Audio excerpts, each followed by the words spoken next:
Welcome to enVista Experts on Demand, your unbiased, informative source for supply chain best practices and industry updates. Today we are speaking to Brock Pittsford and Shane Smith, Senior Directors at enVista, on the topic of supply chain execution system selection. Thanks for joining us, Brock and Shane. How should you start the system selections process?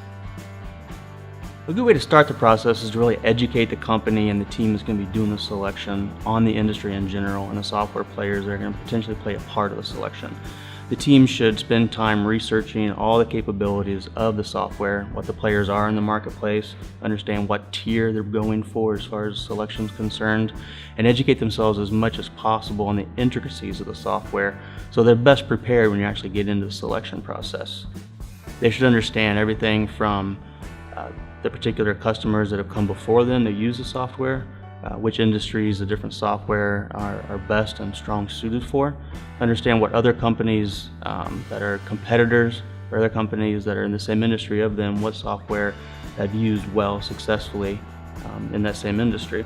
So I think you start the process with educating yourself on the technology and what's out there and what's available to you.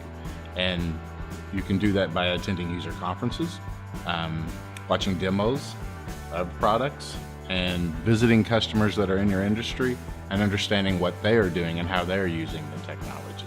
Also, just understand general education. So visit trade shows, do research, talk to other people that have implemented the softwares that they're interested in, and understand what's gone well, what hasn't gone well, and what things they can do to learn from other people's lessons learned previous to them. Who should be a part of the system selections team? The lead department really should be distribution because they be the main players in using the software in the end. But that team should also be coupled with information technology, human resources, distribution, buyers, marketing, merchandising, to make sure that at the end the fit really represents the business entirety. What role does the IT team play in this process?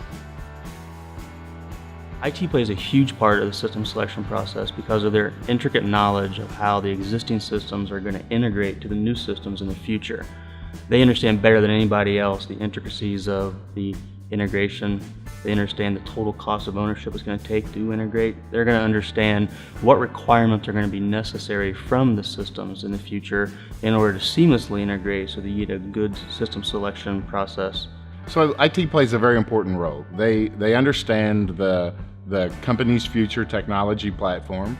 They understand the projects that are in front of them from a IT standpoint and all of the integration points that exist and will need to be implemented as part of this WMS implementation.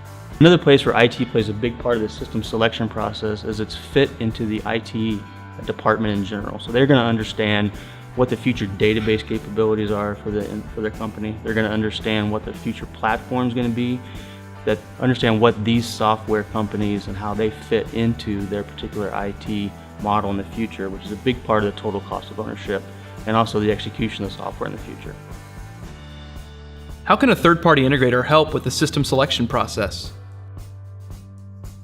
Third-party integrator has a lot of knowledge that they can use to help educate initially the client on the software selection process, such as which software should be used initially evaluated to help them narrow down the selection. It can also help them talk to other people in the industry that have already done these types of selections prior to them and implementations, so they can get unbiased reference checks as far as how the software has been implemented prior to them. A third-party integrator also has a lot of experience in the cost of the software, both from a license perspective as well as implementation perspective, so they can help the client understand the total cost of ownership and really fine-tune that to what's going to be realistic in the future. So the third-party implementer brings a lot of knowledge to the table for an implementation like this. They bring an agnostic point of view to the project.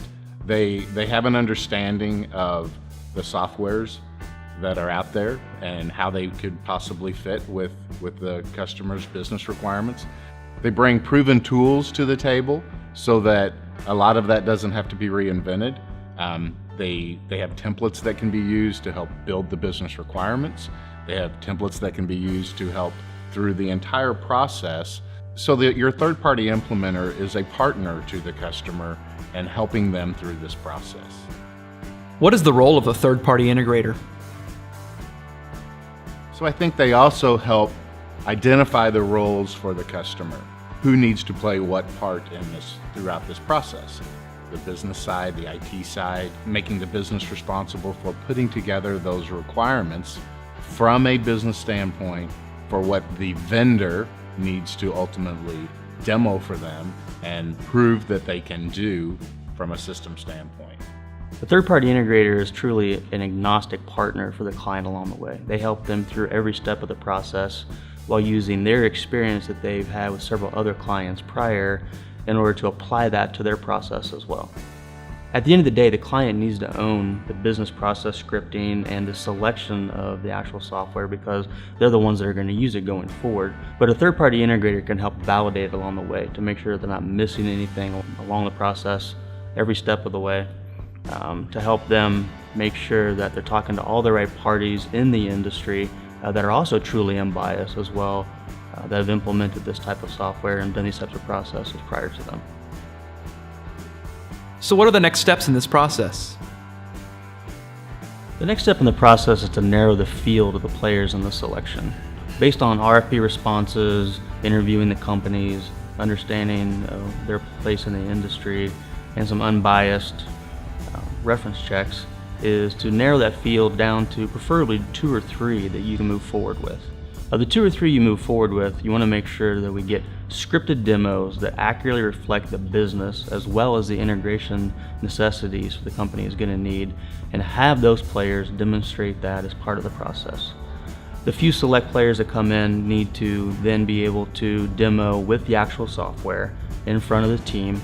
They also need to demonstrate the integration capabilities of the software, both from an ERP perspective and potentially material handling equipment perspective, so that the IT department and the team in general understand how that system is going to be able to integrate well in the future. Okay, so you've made it this far. How do you make the final selection? Coming out of the scripted demos and understanding how that particular software vendor is going to fit their business, you basically take it from those 2 or 3 players based on scoring of all the demos, from integration capabilities to operational capabilities to overall general system processes, and narrow it down to preferably 2 that then goes into the final total cost of ownership evaluation.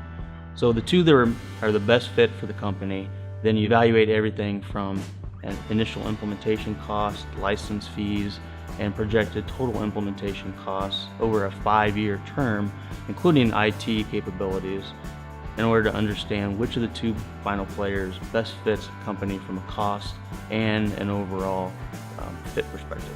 So at this point, you've been through your demos. You're comfortable with whether or not the vendor can do what the business is requiring it to do.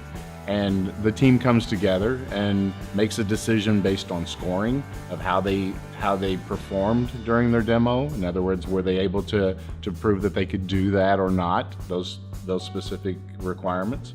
And you weigh that with your total cost of ownership, along with the technology piece, making sure that the IT group is comfortable that it will work from their technology standpoint, and you make a decision at that point.